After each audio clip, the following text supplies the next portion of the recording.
6월 2일 목요일 새벽입니다. 오늘은 디모데전서 13번째 시간으로 디모데전서 5장 1절부터 6절까지의 말씀을 가지고 모든 성도들을 가족처럼 권하고 섬기라 라는 제목으로 하나님의 말씀을 함께 상고합니다. 오늘 본문이 우리에게 주는 교훈은 무엇일까요? 첫째는 우리는 교회 안의 모든 성도들을 가족처럼 사랑으로 대해야 된다는 것입니다. 둘째는 교회에 특히 나이가 많은 성도들, 특별히 어르신들을 공경해야 된다는 것이고요. 마지막 세 번째는 가족들과 친족들을 사랑으로 돌보아야 되고 자녀들이나 손자, 손녀들은 그의 부모님이나 조부모님을 더욱 공경하고 섬겨야 된다는 겁니다. 구약 성경을 보면 너는 센 머리 앞에서 일어서며 노인의 얼굴을 공경하며 내 하나님을 경외하라. 이렇게 레위기 19장 32절에 말씀하고 있어요. 우리가 어르신, 노인들을 공경하는 것이 유교 사상이라고만 생각하기 쉬운데요. 성경은 분명히 우리들에게 센 머리 앞에서 일어나며 노인의 얼굴을 공경하라. 이것이 내 하나님을 경외하는 것이다. 이렇게 가르쳐주고 있어요. 출애굽기 20장 12절에도 내 부모를 공경하라. 십계명 말씀이죠. 이렇게 분명히 말씀하고 있고요. 하지만 목회의 현장에서 디모데는 한 사람의 목회자로서 연세가 많은 어르신들을 가르치는 입장에 서야만 됐고 그분들의 잘못 또한 바로잡아야 될 책임이 그에게 있었어요. 이게 쉽지 않은 것이죠. 사도 바울은 이런 상황 속에서 그분들의 인격을 꾸짖지 말고 권하되 부모님에게 하듯 그렇게 해야 된다라고 말씀하고 있는 거예요. 여기서 꾸짖다 라는 말이 나오는데요. 이는 때리다, 징계하다, 굉장히 강한 어감을 전달하는 단어입니다. 권한다는 것은 개인적으로 찾아가 불러서 부드럽게 훈계하라는 것이죠. 그러니까 무슨 말이에요?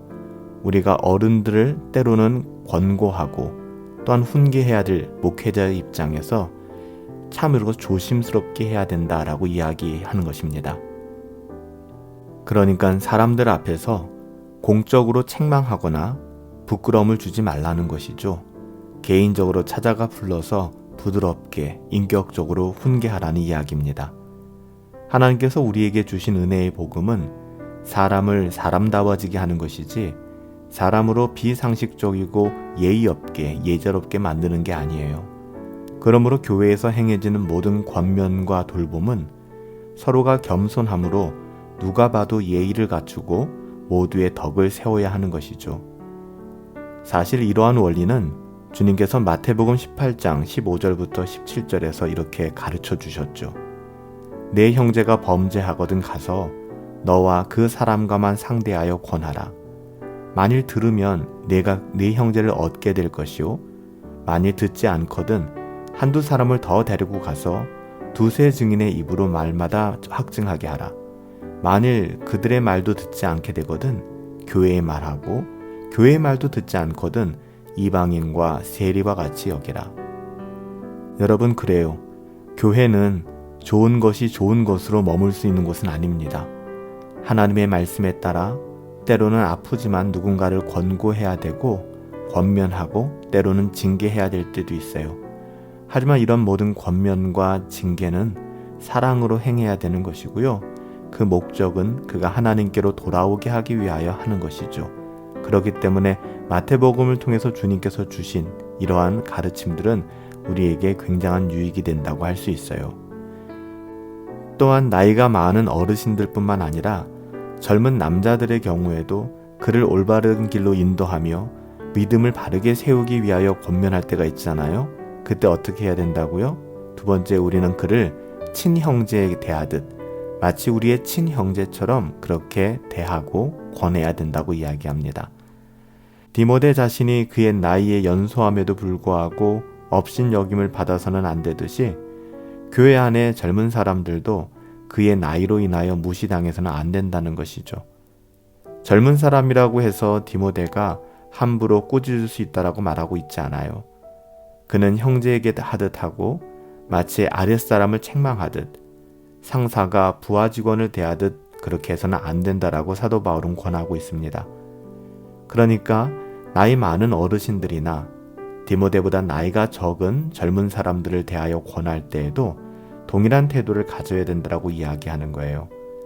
사도 베드로의 말씀처럼 베드로전서 5장 2절부터 3절 말씀에 보면 너희 중에 있는 하나님의 양무리를 치되 즉 목회를 하되 맡기운 자들에게 주장하는 자세로 하지 말아라 라고 권하고 있어요. 마지막 세 번째로는 여성도들에 대한 이야기인데요. 권면인데요. 첫 번째, 연세가 있는, 나이가 있는 여성도들을 향해서는 디모데에게 어머니에게 하듯 하라 라고 이야기하고요. 이것은 남자 노인들을 향하여 아버지와 같이 대하는 것과 같은 태도일 겁니다. 또한 젊은 여성도들을 향해서 디모데에게는 특별히 온전히 깨끗함으로 친자매 대하듯 하라 이렇게 권면하고 있습니다. 여기서 온전히 깨끗하다라고 하는 것은 절대 순결을 이야기하는데요. 이것은 단지 성적인 순결뿐만 아니라 마음의 순결까지도 포함하는 의미를 담고 있어요. 사도 바울은 이런 태도로 성도를 권면하되 신앙의 본질에 있어서는 타협함 없이 분명하게 할 것을 이야기합니다. 인간적인 외로움으로 인하여 세상의 쾌락을 추구할 것이 아니라 그로 인하여 하나님께만 소망을 두고 주야로 항상 간구하고 기도해야만 한다. 이것이 어떻게 보면 신앙의 본질이다. 디모데를 통하여 교회를 목회함에 있어서 성도들을 양육함에 있어서 타협함 없이 이 부분을 증거할 것을 이야기하고 있는 것입니다.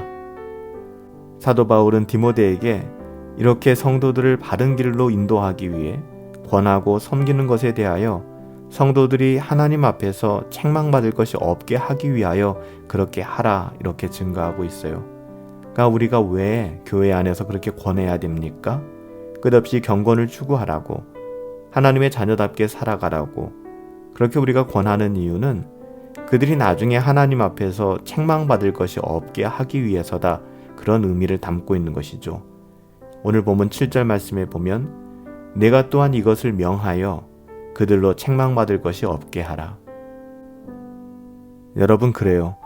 구원받은 우리는 육신에 치우쳐 세상의 헛된 쾌락을 구하며 살 사람들이 아니고 하나님을 바라며 천국을 소망하고 말씀과 기도로 살아가야 될 자다 이렇게 말씀하고 있는 것입니다. 성도가 하나님께서 주신 천국의 소망을 저버리고 이 세상에만 치우쳐 살아간다면 그게 말이 되겠습니까? 그것은 하나님의 진리를 도무지 모르는 행동이죠. 그러므로 성도는 마땅히 그런 세상적이고 쾌락적인 헛된 생활을 버리고 오직 하나님께만 소망을 둔 경건한 사람이어야만 합니다. 마지막으로 사도 바울은 교회 공동체뿐만 아니라 우리의 육신의 가족에 대해서도 분명한 하나님의 뜻을 증거해주고 있어요. 마지막 8절 말씀이죠. 누구든지 자기의 친족, 특히 자기 가족을 돌아보지 아니하면 믿음을 배반한 자요 불신자보다 더 악한 자니라. 정말 무시무시한 말씀이에요. 여러분, 이건 정말 중요한 교훈입니다.